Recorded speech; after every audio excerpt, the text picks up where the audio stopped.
1000 साल पहले कुछ लोगों ने जमीन छोड़ दी और लीग ऑफ फ्री वर्ल्ड्स नाम का एक नया संघ बनाया। उनमें से एक ग्रह था XT59, जहां हर तरफ गहरे दलदल थे, जहां आगे बढ़ना लगभग नामुमकिन था, लेकिन ये सब इंसानों को नहीं रोक पाया। उन्होंने वहां एक नया शेल्टर बना लिया। ये शहर एक टोटल कंट्रोल सिस्टम पर चलता था, जो हर किसी को बाहर की दुनिया से अलग रखता था। हर बात पर नजर रखना, हर इंटरेक्शन पर निगरानी और बहुत ही सख्त नियम। यहाँ तक कि सिस्टम ही तय करता था कि तुम्हारी नौकरी क्या होगी और तुम किससे शादी करोगे। क्या आप ऐसे प्लेनेट पर रहना चाहोगे? क्रिस्टी को न तो अपनी दी गई नौकरी पसंद थी, न ही वो आदमी जिसे उसका पति बनाया गया था। तो उसने फैसला किया सब कुछ छोड़कर निकल जाने का। लेकिन जैसे ही वो भागी, तुरंत पकड़ ली गई। क्रिस्टी के साथ 8 और कैदियों को एक स्पेशल जेल ले जाया गया। वहां सबको एक दीवार के सामने खड़ा कर दिया गया स्कैनिंग के लिए। उनकी सारी पर्सनल जानकारी सिस्टम ने कलेक्ट करके सेंट्रल कंप्यूटर को भेज दी, जहां प्रेसिडेंट उसे वेरीफाई करता है। फिर वो अपने सलाहकारों से डिस्कस करता है कि किसे और क्यों कैद में रखा जाए। जब सबकी चेकिंग चल रही होती है तो गार्ड्स एक कैदी को लेकर आते हैं, जिसके सिर पर एक मास्क होता है। जेल का कप्तान कहता है कि उसका मन तो सबको गोली मार देने का है, लेकिन कानून मना करता है, इसलिए उन सब कैदियों को दलदल में छोड़ दिया जाएगा। अगर वो लोग 300 किलोमीटर पूरब की तरफ निकल जाएं, तो शायद आइलैंड्स ऑफ हैप्पीनेस मिल सकती हैं, जहां आजादी का चांस है। लेकिन क्रिस्टी ने कभी नहीं सुना था कि कोई वहां तक पहुंचा हो, क्योंकि ये दलदली इलाका बहुत ही खतरनाक है। उसके बाद सभी कैदियों को बाहर ले जाया जाता है। जिस आदमी के सिर पर मास्क होता है उसे कहा जाता है कि चलते रहो, लेकिन वो सावधान होता है। एक पत्थर को लात मारकर देखता है और उसे पता चलता है कि इलेक्ट्रिक फेंस अब भी एक्टिव है।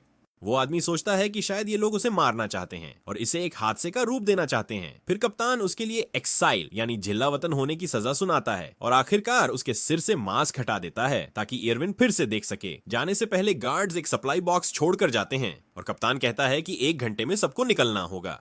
उनकी बातचीत उस वक्त रुक जाती है जब अचानक जमीन से एक डरावना क्रिएचर निकलता है, जिसका शरीर पेड़ की टहनियों जैसा होता है। वो कुछ सेकंड्स के लिए हिलता है और फिर वापस जमीन में छुप जाता है।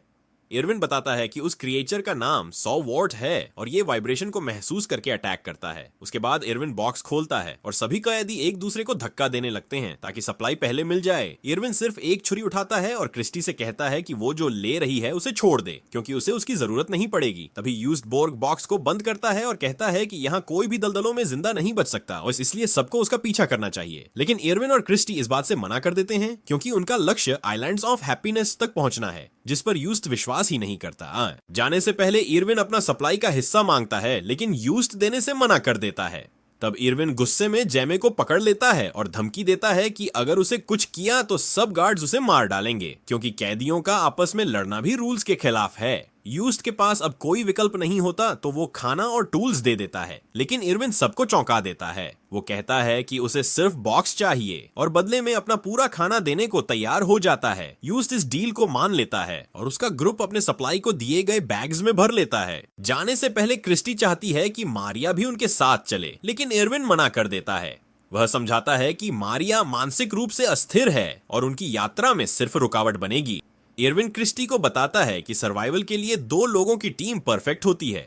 क्रिस्टी को समझ आता है कि इरविन इस प्लान के बारे में काफी पहले से सोचता आ रहा है, इसलिए वह उसे कैलकुलेटिंग कहकर बुलाती है।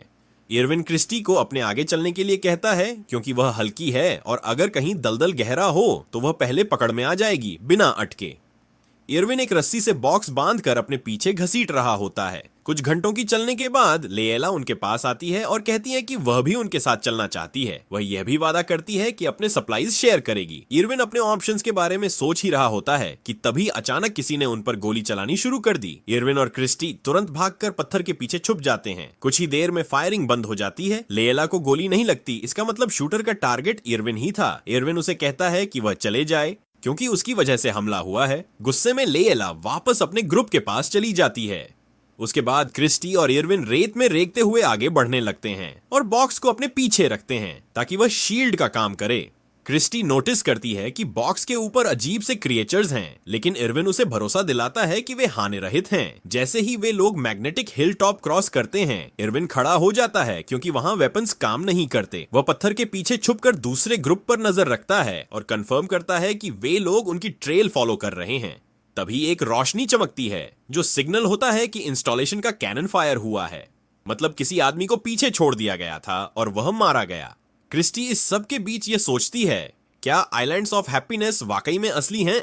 और इरविन कहता है कि कैप्टन ने जो उसे इलेक्ट्रिक फेंस से मारने की कोशिश की थी वही सबसे बड़ा सबूत है कि आइलैंड्स ऑफ हैप्पीनेस वाकई मौजूद हैं। अगर कैदियों के पास जिंदा बचने का कोई मौका ही न होता तो वे इतना समय बर्बाद करके इरविन को मारने की कोशिश ही क्यों करते। इरविन लगातार ये दावा करता है कि उसे दलदलों के बारे में सब पता है, लेकिन जब क्रिस्टी पूछती है कि क्या वो कभी वहां गया है तो पता चलता है कि इरविन कभी गया ही नहीं था। क्रिस्टी को ये बात काफी विरोधाभासी लगती है। इसी दौरान इंस्टॉलेशन पर कैप्टन प्रेसिडेंट से बात करता है। प्रेसिडेंट गुस्से में होता है क्योंकि इरविन को मारने में वे फेल हो गए। तब एक बड़ा राज खुलता है। गोली चलाने वाला कोई और नहीं बल्कि माटियास था, जो असल में एक कैदी नहीं बल्कि एक गार्ड था, और कैनन फायर भी झूठ था। सब कुछ एक साजिश थी। कुछ वक्त बाद क्रिस्टी और इरविन रेस्ट करते हैं और पानी पीते हैं। तभी अचानक जमीन से एक इलेक्ट्रिफाइड टेंटेकल निकलता है और क्रिस्टी पर हमला करने की कोशिश करता है। इरविन तुरंत उस पर अपना क्लोक फेंकता है और टेंटेकल को रोकने की कोशिश करता है, लेकिन टेंटेकल इरविन के आसपास लपेट लेता है और उसके सीने को काटने लगता है। इरविन के इंस्ट्रक्शंस फॉलो करते हुए क्रिस्टी छुरी उठाती है और टेंटेकल के नीचे काट देती है, जिससे वो क्रिएचर वापस जमीन में चला जाता है। इरविन डिसाइड करता है कि वो कटा हुआ टेंटेकल अपने पास रखेगा, शायद किसी हथियार की तरह इस्तेमाल करेगा। उसके बाद क्रिस्टी इरविन का जख्म साफ करती है और उसे बताती है कि उसका क्राइम मर्डर था। उसने डिवोर्स की परमिशन मांगी थी, लेकिन एक गवर्नमेंट ऑफिशियल ने उस पर हाथ डालने की कोशिश की, इसलिए उसने सेल्फ डिफेंस में उसे मार दिया। फिर उनकी बातचीत रुक जाती है जब यूस्ट और उसका ग्रुप वापस आ जाता है। जब यूस्ट बॉक्स चुराने की कोशिश करता है तो इरविन टेंटेकल को व्हिप की तरह इस्तेमाल करता है और उन्हें दूर भगा देता है। यूस्ट का ग्रुप वापस रिट्रीट कर जाता है और इरविन क्रिस्टी का सफर दोबारा शुरू होता है। कुछ घंटे बाद इरविन नोटिस करता है कि यूस्ट और उसका ग्रुप अभी भी उनका पीछा कर रहा है। क्रिस्टी हैरान होती है और सोचती है ये लोग आखिर जा कहां रहे हैं।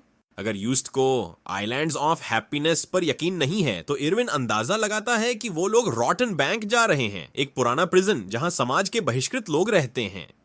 अचानक इरविन को एक 100 वॉट जमीन से निकलता हुआ नजर आता है। वो क्रिस्टी से कहता है कि वो तुरंत जमीन पर लेट जाए। बिना हिले या आवाज किए दूसरा ग्रुप चलना जारी रखता है, जिसकी वजह से 100 वॉट उनकी वाइब्रेशन महसूस करता है और अपनी ब्रांचेस ऊपर उठाना शुरू करता है। यूस्ट आखिर में सबको फ्रीज होने को कहता है, लेकिन तब तक देर हो चुकी होती है। 100 वॉट जोरदार तरीके से जमीन से बाहर आता है और अपने बॉडी से स्विंग करके अटैक करता है। ज्यादातर प्रिजनर्स बच जाते हैं, लेकिन मारिया और जॉब उसकी ब्रांचेस में फंस जाते हैं। खुशकिस्मती से जॉब के पास एक छुरी होती है तो वो ब्रांच काट के खुद को छुड़ा लेता है, लेकिन क्रीचर तुरंत रीजेनरेट हो जाता है और एक भयानक सी स्ट्रक्चर उनके सामने क्रिएट कर लेता है। यूस्ट सबको याद दिलाता है कि सिर्फ बिल्कुल स्टिल रहना ही उनकी बचाव का तरीका है, लेकिन जैमे डर के मारे भाग जाता है। एक ब्रांच उसके एंकल को पकड़ लेती है और उसे वहीं रोके रखती है जब तक क्रीचर का मेन बॉडी नीचे आके उसे पकड़ के ले जाता है अपने अंडरग्राउंड घर में। साथ ही साथ बाकी सब ब्रांचेस भी गायब हो जाती हैं। क्रिस्टी गनस्से में इरविन से लड़ती है कि उसने पहले से दूसरों को वार्निंग क्यों नहीं दी। इरविन याद दिलाता है कि उन्हें जिंदा रहना है और वो उसे फोर्स करता है कि वो आगे चले। दूसरी तरफ इंस्टॉलेशन में प्रेसिडेंट अपने ऑफिसर्स को कहता है कि वो इरविन को कैप्चर करके ले आए। वो इरविन को एडवाइजर कहते हुए रेफर करता है और अगर वो फेल होते हैं तो प्रेसिडेंट उन ऑफिसर्स को भी प्रिजनर्स बना देगा। कुछ देर बाद जब इरविन और क्रिस्टी रेस्ट कर रहे होते हैं, क्रिस्टी एक अजीब सी आवाज सुनती है। जब वो मुड़ के देखती है तो उसके होश उड़ जाते हैं। एक बड़ा सा क्लाउड छोटी छोटी क्रीचर्स का उनकी तरफ तेजी से आ रहा होता है। जैसे ही क्रिस्टी भागती है, इरविन उसे तुरंत रोकता है और वापस खींच लेता है। जब एक क्रिएचर उन पर अटैक करने ही वाला होता है, इरविन अपने वेपन का इस्तेमाल करके उसे मार डालता है। फिर वो क्रिस्टी को बॉक्स के अंदर खींच लेता है। थोड़ी देर बाद वो क्रिएचर्स उन तक पहुंच जाते हैं और बॉक्स के ऊपर से गुजरते हैं, जिससे बॉक्स जोर से हिलता है, लेकिन बॉक्स इतना मजबूत होता है कि वो टूटता नहीं। दोनों बॉक्स से निकलते हैं और बिना बॉक्स के अपना सफर जारी रखते हैं। जल्दी ही वो असली दलदलों तक पहुंच जाते हैं। वहां वो दोनों अपने पोल्स का इस्तेमाल करके पहले जमीन टेस्ट करते हैं, फिर अगला कदम बढ़ाते हैं, जिससे वो डूबने से बच जाते हैं। यूस्ट का ग्रुप भी इसी एरिया में पहुंच जाता है, लेकिन मारिया को तेजी से चलने में दिक्कत हो रही होती है। यूस्ट कहता है कि सब ब्रेक लेंगे। लैला को ये बात बिल्कुल पसंद नहीं आती। वो कहती है कि ऐसे तो वो इरविन का ट्रेल खो देंगे, लेकिन यूस्ट को कोई फर्क नहीं पड़ता। गुस्से में लैला अपनी रस्सी का हिस्सा काटकर निकलने लगती है। यूस्ट उसका पीछा करता है, लेकिन ध्यान न देने की वजह से वो एक दलदल में गिर जाता है। लैला उस पर हंसती है जब वो मदद की भीख मांग रहा होता है। जॉब उसे बचाने का सोचता है, लेकिन लैला उसे रोक लेती है। वो सबको बताती है कि इरविन पहले प्रेसिडेंट का एडवाइजर था और उसके पास इस एरिया की सारी जरूरी जानकारी है, इसलिए सबको यूस्ट की जगह इरविन का पीछा करना चाहिए। ज्यादा लोग उसकी बात मान लेते हैं और उसके साथ निकल जाते हैं। सिर्फ यान रुकता है और यूस्ट को स्वैम्प से बाहर निकालता है। उसी रात इरविन कुछ कीड़े पकड़ता है और उन्हें कच्चा खा जाता है। वो क्रिस्टी से कहता है कि अगर उसे जिंदा रहना है तो उसे भी वही करना पड़ेगा। क्रिस्टी मुश्किल से कीड़े खाती है, लेकिन उसे उनका स्वाद बिल्कुल पसंद नहीं आता। इरविन बताता है कि अगर वो कीड़ों को उबालें तो वो और भी ज्यादा गंदे लगते हैं। जब वो दोनों रेस्ट कर रहे होते हैं तो इरविन आखिरकार बताता है कि वो क्यों इम्प्रिजन हुआ था। लैला बिल्कुल सही थी। इरविन पहले राष्ट्रपति का सलाहकार था और उसने सिस्टम की करप्शन के खिलाफ कुछ अहम जानकारियां लीक करने की कोशिश की थी। जब उसे पकड़ा गया तो उसने जानबूझकर खुद को सरेंडर कर दिया ताकि उसे एक्साइल भेजा जाए। उसका प्लान था कि अगर वो सिस्टम से गायब हो जाए तो पूरा सिस्टम टूट जाएगा, क्योंकि सिस्टम इरविन के बिना चल ही नहीं सकता था। इंस्टॉलेशन में तभी कप्तान को पता चलता है कि सिस्टम में एरर्स आ रहे हैं और कम्युनिकेशन फेल हो गया है, लेकिन उसे रीस्टार्ट करने का कोड सिर्फ इरविन के पास है।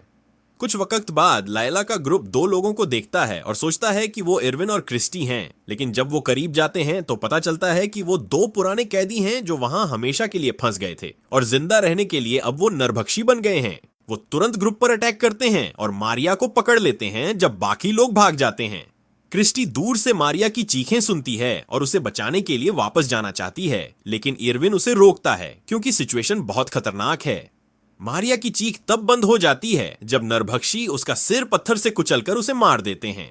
इसके बाद क्रिस्टी उदास होकर रुकती है और सोचती है कि ऐसे खौफनाक सजा का आइडिया किसने दिया होगा। इरविन तब स्वीकार करता है कि ये उसी का आइडिया था। क्रिस्टी उसे मॉन्स्टर कहकर इंसल्ट करती है, लेकिन इरविन कहता है कि जब ये कानून लागू हुआ था तो किसी ने विरोध नहीं किया, इसलिए पूरी जनता भी उतनी ही दोषी है जितना वो। क्रिस्टी गुस्से में इरविन से कहती है कि उसकी इंसानियत अब जाकर जागी है जब सब कुछ खत्म हो गया। अपनी गिल्ट से परेशान होकर इरविन भाग जाता है और चिल्लाने लगता है ताकि कोई क्रिएचर उस पर अटैक करे, जैसे वो अपना खुद का अंत चाहता हो। लेकिन कोई भी नहीं आता और इरविन सोचता है कि शायद मॉन्स्टर्स भी उसे नहीं चाहते। फिर वह डिसाइड करता है कि वह क्रिस्टी को गाइड करता रहेगा।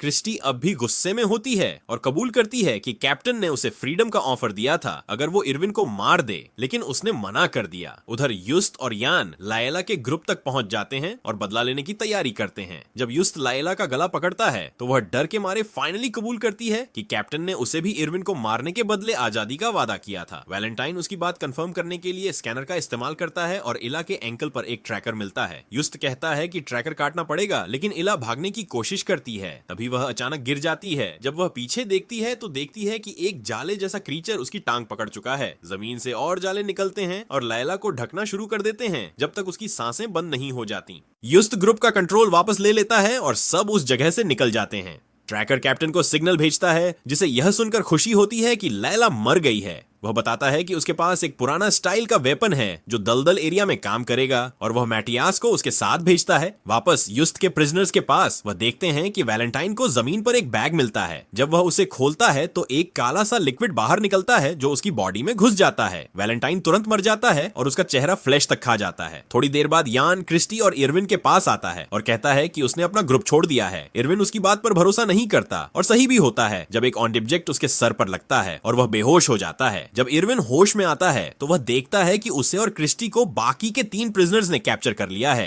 युस्त बताता है कि वह अब रॉटन बैंक के एंट्रेंस के पास हैं, लेकिन बिना किसी प्लान के वहां जाना खतरनाक हो सकता है क्योंकि सरप्राइज अटैक हो सकता है। इरविन कहता है कि क्रिस्टी उसे छोड़कर निकल जाए, लेकिन क्रिस्टी मना करती है और उसे किस कर लेती है। फिर यान इरविन को उठाता है और अपने कंधों पर ले जाता है किसी ऑफिसर को ढूंढने के लिए ताकि रॉटन बैंक में कोई डील की जा सके। वहीं दूसरी तरफ मैटियास और 2 ऑफिसर्स रॉटन बैंक पहुंचते हैं। उन्होंने कुछ प्रिजनर्स को बेहोश कर दिया होता है जो वहां छुपे हुए थे और एक को पकड़कर पूछताछ की होती है। वो प्रिजनर कसम खाता है कि वहां कोई नया इंसान नहीं आया। अचानक अंधेरे में एक वेपन फायर होता है जिसमें एक ऑफिसर तुरंत मारा जाता है। मैटियास और दूसरा गार्ड फौरन जवाब में फायरिंग शुरू कर देते हैं। कई प्रिजनर्स को मार देते हैं और आधा एरिया तबाह कर देते हैं। बाहर जॉब अकेला घूम रहा होता है जब 100 वॉट की ब्रांचेस उसके इर्द गिर्द आने लगती हैं। जब एक ऑफिसर शोर सुनकर बाहर जाता है तो 100 वॉट उस पर हमला करता है और उसे पकड़ लेता है। इस चक्कर में उसका वेपन गलती से छूट जाता है और रैंडम बुलेट्स चल जाती हैं, जिसमें एक गोली जॉब के शोल्डर में लगती है। वेपन गिर जाता है और क्रिएचर ऑफिसर का बॉडी लेकर चला जाता है। इसी दौरान युस्त और इरविन एक सीक्रेट टनल का इस्तेमाल करके रॉटन बैंक में एंटर करते हैं। युस्त इरविन को छुपा देता है और मैटियास से मिलने दूसरे रूम में जाता है ताकि डील की जा सके। मैटियास उसकी बात मान जाता है और अपना वेपन उसे गारंटी के तौर पर दे देता है। जब युस्त उसे इरविन के पास ले जाता है तो वहाँ इरविन होता ही नहीं। मैटियास स्कैनर का इस्तेमाल करके इरविन का लोकेशन ढूंढ लेता है, लेकिन उस बात को छुपा लेता है। युस्त आगे बढ़ने लगता है ताकि इरविन को ढूंढ सके, लेकिन मैटियास उसे शूट करने की तैयारी में होता है। युस्त आवाज सुनकर पहले गोली चला देता है, लेकिन उसका गन खाली होता है। मैटियास फौरन 2 गोलियां चला के उसे गिरा देता है। उसके बाद मैटियास एक पर्दे के पीछे चेक करता है, सोचता है वहां इरविन छुपा हुआ होगा, लेकिन स्कैनर ने जिसे डिटेक्ट किया था वो इरविन नहीं बल्कि यान और क्रिस्टी थे। मैटियास यान को तुरंत मार देता है। मैटियास क्रिस्टी को पकड़ लेता है और धमकी देता है कि अगर इरविन बाहर नहीं आया तो वो उसे मार देगा। इसी वक्त जॉब भी चुपके से बिल्डिंग में घुस जाता है और साथ में दूसरे गार्ड का हथियार ले आता है। वो इरविन से मिलता है और दोनों मिलकर एक प्लान बनाते हैं। वो अपनी छुपने की जगह से बाहर आते हैं और इरविन सरेंडर करने के लिए तैयार हो जाता है, बस इस शर्त पर कि मैटियास क्रिस्टी को छोड़ दे। मैटियास उसे छोड़ देता है, लेकिन जैसे ही जॉब गोली मारने की तैयारी करता है जैसे प्लान बना था, अचानक युस्त वापस आ जाता है और मैटियास के सिर में छुरा घुसेड़ देता है। मैटियास मरते वक्त गलती से अपना हथियार फायर कर देता है। गोली क्रिस्टी को लगती है, लेकिन खुशकिस्मती से वो असली गोली नहीं होती, सिर्फ एक सेडेटिव होता है जो उसे बेहोश कर देता है। बाद में इरविन युस्त का शुक्रिया अदा करता है, जो अब बहुत दर्द में होता है। युस्त मैटियास का पॉइजन कैप्सूल मांगता है ताकि उसे एक शांत मौत मिल सके। इरविन उसे कैप्सूल दे देता है।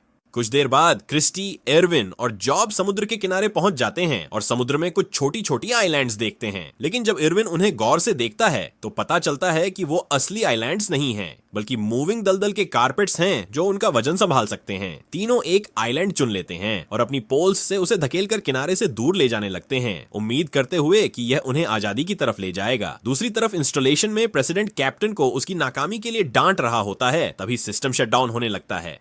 कैप्टन एक और ऑफिसर को इरविन के पीछे भेजता है। अब भी उसे पकड़ने की आखिरी कोशिश में वापस प्रिजनर्स के पास जॉब को एहसास होता है कि उसकी चोट से खून रुक नहीं रहा। इस हालत में जिंदा रहना मुश्किल लगता है। मरने का इंतजार करने की बजाय वह खुद समुद्र में छलांग लगा देता है और दोस्तों को अलविदा कहकर पानी में खो जाता है, जहां एक क्रीचर उसे नीचे खींच लेता है। कुछ घंटे गुजर जाते हैं, तभी एक ऑफिसर एयरक्राफ्ट के जरिए इरविन और क्रिस्टी को ढूंढ लेता है, लेकिन अब देर हो चुकी होती है। सिस्टम इरविन के बिना फिर फेल हो जाता है और एयरक्राफ्ट समुद्र में क्रैश कर जाता है और तेजी से डूब जाता है। इरविन और क्रिस्टी को समझ आ जाता है कि इरविन का प्लान काम कर गया है, सरकार का सिस्टम गिर रहा है। वो दोनों खुशी से जश्न मनाते हैं, लेकिन उनकी खुशी उस वक्त रुक जाती है जब वो देखते हैं कि उनके सामने एक बड़ा सा वाटरफॉल है। इरविन अपनी वैज्ञानिक जानकारी का इस्तेमाल करता है और क्रिस्टी के साथ मिलकर आइलैंड को एक घोंसले जैसा बना देता है। दोनों सांस रोककर पानी में गिर जाते हैं। कुछ देर बाद लहरों के जरिए दोनों एक नई कोस्ट पर पहुंच जाते हैं जो सुनसान सी लगती है। इरविन जानता है कि इस जगह पर एक सीक्रेट मिलिट्री इंस्टॉलेशन छुपी हुई है, लेकिन उसका आखिरी डिजिट उसे याद नहीं, क्योंकि प्रेसिडेंट ने जानबूझकर वो छुपा लिया था।